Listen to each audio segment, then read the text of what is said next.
Welcome, IT changemakers, to the DEX Show with Tim Flower and Tom McGraw. Let's get into it.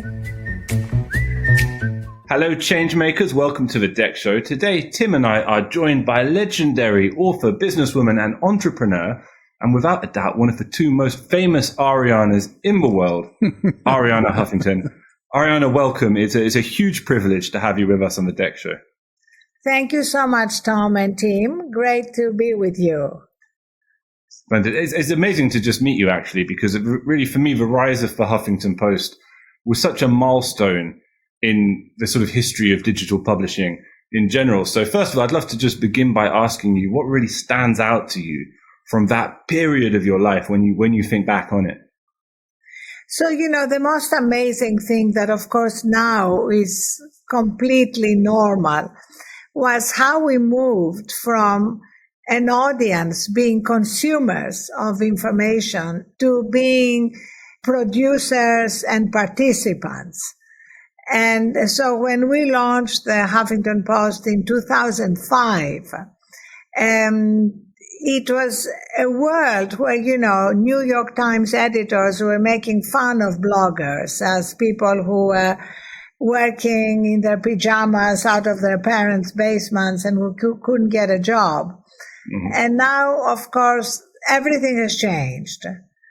And the participation of people in the production of news and information has been both great, and of course it has also produced a lot of problems that we're dealing with now, of misinformation, of creating silos where people consume only information that they already believe in, confirmation bias as it is called. But we are now in a completely new world and a lot of unintended consequences. That's a fascinating reflection. And before we get into burnout and technology, which is going to be our main focus today, I wonder, when you think back to that period, what the main differences are in terms of work culture in those kind of relatively early years of the digital boom as against now. What stands out to you most of all, the good and the bad? Well, actually, the biggest difference is that now we are much more aware of the fact that stress and burnout have been at the heart of the work experience for decades. I think the one silver lining of the pandemic is that people are now much more aware of it than they were before. But it was not the pandemic that created the stress and burnout epidemic. This epidemic predates the pandemic. Actually, in my work, I trace it back to the first industrial revolution, when we started revering machines, and after machines, software. And the goal with machines and software is to minimize downtime. Mm-hmm. But downtime in the human operating system is a feature, not a bug. Recovery is part of peak performance. We see that with athletes. We now begin to recognize it. And the pandemic has been a huge accelerant in that recognition among many, many companies around the world. That's extremely interesting. And, as you say, machines are supposed to automate activity. But do you see paradoxically that the more we've automated things, the more work has accelerated and stress has accelerated? And why do you think that paradoxical dynamic occurs? Well, both Nexthing and Thrive Global are technology companies. We use technology to help people adopt healthier habits. You use technology to help people using IT, which is all of us, reduce stress around using IT, improve the whole experience. So we love technology. We probably wouldn't exist without technology.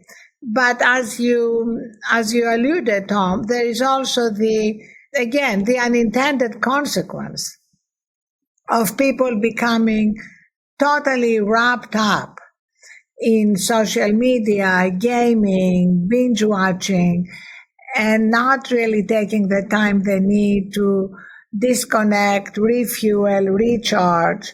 So these boundaries that we need to create around our use of technology are now becoming more and more important, especially during the pandemic when we've been living on Zoom or Teams or WebEx.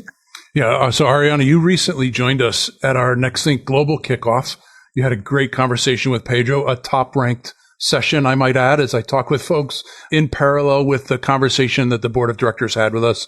It was that level of greatness for folks watching you. Really appreciated you there. And you kind of shared a striking story of how the direction of your life professionally and personally was altered by a collapse, right? A physical collapse. It really resonated with the folks at Kickoff. I was wondering if you could share a bit of that story with our listeners. Absolutely. Thank you, Tim. I loved my conversation with Pedro. And the story I shared goes back to 2007, 2 years into building the Huffington Post. I was the divorced mother of 2 daughters. And I had really bought into this collective delusion that in order to be a super founder and a super mom, I could not afford to take care of myself. That really burnout was the price I had to pay for success. And it led to my collapsing from exhaustion, burnout, sleep deprivation, hitting my head on my desk and breaking my cheekbone. And, that was in a way an incredible blessing in very heavy disguise, because it led me to explore the whole phenomenon of burnout, both in my own life and in the culture at large, globally, and to start covering these issues exhaustively on the Huffington Post. And by 2016, after I had written 2 books on the subject, Thrive and The Sleep Revolution, deciding that I really now wanted to create a product-driven company that would not just raise awareness around these issues, but help people go from awareness to action.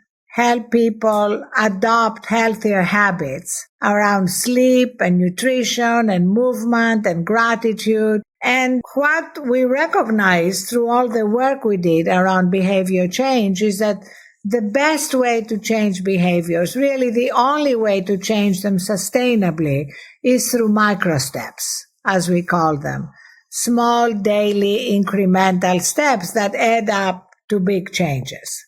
And one thing that stands out to me is that as you look at those micro steps, technology was your first stop when thinking about ways to address burnout and the burnout culture and developing Thrive. But the paradox is that today, especially in the midst of this pandemic, technology is also a huge cause of burnout and the burnout culture.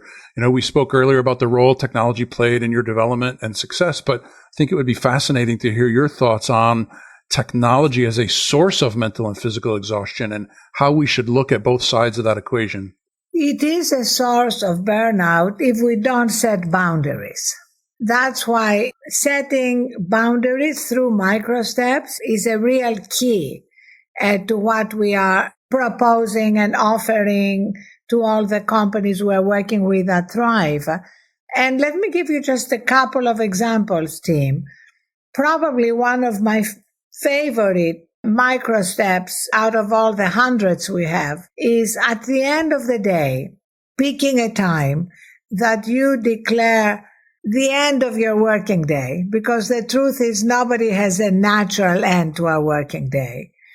And you mark that end of your working day by turning off your phone and charging it outside your bedroom.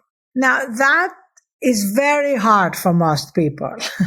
But the reason it's so important is that if you keep your phone on your nightstand, you are very likely, if you wake up in the middle of the night to go to the bathroom for whatever reason, to be tempted to go to your phone, especially if you can't go right back to sleep. And then your cycle of recharging and renewing yourself is interrupted. Also, it's so important to have a transition to sleep. Anyone listening with children knows that we create a transition to sleep for our children. Read them Good Night Moon. In fact, I created for Audible a Good Night smartphone parody that you can download. We need to say good night to a smartphone, which is the repository of everything we're doing in our lives. And it also helps us, and that's my second favorite micro step. In the morning, when we wake up, 72% of people go straight to their phone before their feet have touched the ground, before they are fully awake. And our favorite micro step here is to take 60 seconds to set your intention for the day, to remember what you're grateful for, to take some deep breaths. So that's my favorite as well. I'll just throw in that I moved my phone charger out of my bedroom last night, and I was surprised at the level of anxiety I had this morning with it out of reach. So it's going to take me a little bit of time to do that transition, but I know it's going to be well worth it. It's going to be wonderful. And we have a product that we sell. We sell it at cost. It's not a profit making. It's a ritual to support behavior change. It's a little phone bed. It looks like a little bed. It has a blankie that you can put your phones under and tuck them in and wish them good night. Excellent. And reconnect in the morning. That's an amazing sounding product, Arianna. What are your thoughts on the specific impact of post-pandemic work conditions on burnout and well-being more generally? Well, what is great is that all these issues around preventing burnout, well-being, mental health, and resilience are now paramount in every company. They are no longer just seen as warm and fuzzy HR benefits. They are seen as essential for the business itself, for metrics like attrition, retention, productivity. And that's why, when you look at the work we are doing with big companies like Pfizer, Walmart, Accenture, we are now part of what they include in their annual reports. Saying we are working with Thrive to prioritize the well-being of our employees, because what you are doing for human capital is increasingly paramount, especially in the middle of the Great Resignation, when we see a lot of people leaving jobs, trying for many reasons, reevaluating their lives, reevaluating their managers. At Thrive, we say people don't leave jobs really, they leave managers. So we have created a whole onboarding curriculum with an entry interview to help managers get to know new employees from day one. And the first question is, what's important to you outside of work? And how can we support you? Because, a lot of companies talk about bring your whole self to work. But if you ask people about that, it shows that you really mean it. So let's talk about where we go to work and how functions like HR and other corporate functions support employees. When you think of a workplace today, Arianna, is it a physical place that you go, or is it a digital place where you go do work, right? And if it's just a digital place where we're working, what's the implication to HR that people need to be cared for and inspired and productive? They even need to show up, the basics, and be supported in the ability to show up. What's the implication to where we do work? Well, we actually see the change as we are moving into a hybrid world, recognizing that the priority is not the workplace, but what happens in the workflow, that we need to create little breaks. That's what we're doing at Thrive, in the middle of the workflow. And neuroscience tells us that it takes 60 to 90 seconds to course correct from stress. So while stress is unavoidable, cumulative stress is avoidable. And that's why we bring these 60-second resets wherever people do their work. Is it Teams? Is it Zoom? Is it Slack? It doesn't matter. We need to meet people where they are. So they can download our app, they can go on the web, they can also be met in the middle of their workflow. I think that's a big shift that's happening because we are recognizing that it's not enough to just take time off, although that's terribly important. It's also critical to see what you are doing during your day to prevent stress from becoming cumulative. So it's really, of all of the other functions that I named, the IT teams need to be more people-centric as well, right? They're delivering technology to these large workplaces. IT really needs to be focused on people as much as tech. Absolutely. And, what you are doing is key because reducing the stress around IT is critical. I mean, it's one of the most stressful things during the day. So to reduce the friction and improve the ease is an absolutely critical part of our daily life. And that's why at Thrive, we're very excited to be partnering with Next Thing and working with you on prioritizing the general well-being of employees. Fantastic news. And a question on that, Arianna. I mean, in what you do with Thrive and what you did with the Huffington Post, it also strikes me that it was always an innovative combination of technology and content that has defined you in some ways as a creator and as an entrepreneur. What's the secret, do you think, in a powerful and effective combination of the two? We've largely focused so far in the way technology can be a danger to our well-being, but what's the secret to unlocking creativity with it? Well, I mean, we actually start by how amazing technology has been, both before the pandemic and during the pandemic. It has made it possible for the world to continue to function, for all of us to come together, both professionally and personally. I mean, we've held weddings and christenings and Shabbat dinners and funerals on Zoom and Teams. So I think we start by celebrating technology, but truth is paradoxical. So while we are celebrating it, we also need to recognize that human need for boundaries. Thich Nhat Hanh, the great Buddhist monk who died recently, has said it's never been easier to run away from ourselves. The truth is that connecting with ourselves is key, not just for our health and well-being, but for our creativity. And yet, we are also increasingly addicted to our phones and to everything we can do on our phones, that we have a hard time disconnecting and reconnecting with ourselves, which is where we find our peace, our strength, our wisdom. If you think of it, we are swimming in data and starved for wisdom. Well said. And if you were to give our listeners one piece of advice to help them reconnect with themselves and ultimately avoid burnout, just one finishing note of advice, Arianna, what would it be? Well, it starts with this ancient wisdom that every major philosophical and spiritual tradition in different words agrees on, which is that human beings have this centered place of wisdom, peace, and strength. We all have it. So we need to take some time, a little time during our day to reconnect with it. And actually breathing is our superpower. Simply by taking 60 seconds to focus on deep breaths, with so much scientific knowledge about that now, helps us reconnect with that centered place. I call it the eye of the hurricane. So you can be in the middle of the hurricane. We all are to some extent. But if we can connect with the eye of the hurricane, we can deal with all the challenges of our day, our work, our personal lives, with more equanimity, with less stress, less burnout, and more joy. I find it's such a shame when we forget to enjoy our lives. We forget to be grateful.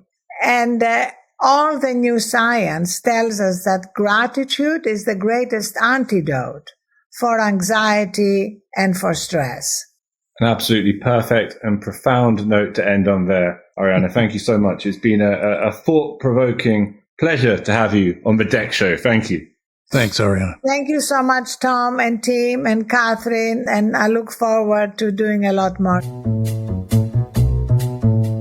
To make sure that you never miss an episode, subscribe to the show in Apple Podcasts, Spotify, or your favorite podcast player. And if you're listening on Apple Podcasts, make sure to leave a rating of the show. Just tap the number of stars you think the podcast deserves. If you'd like to learn more about how NextThink can help you improve your digital employee experience, head over to nextthink.com. Thank you so much for listening. Until next time.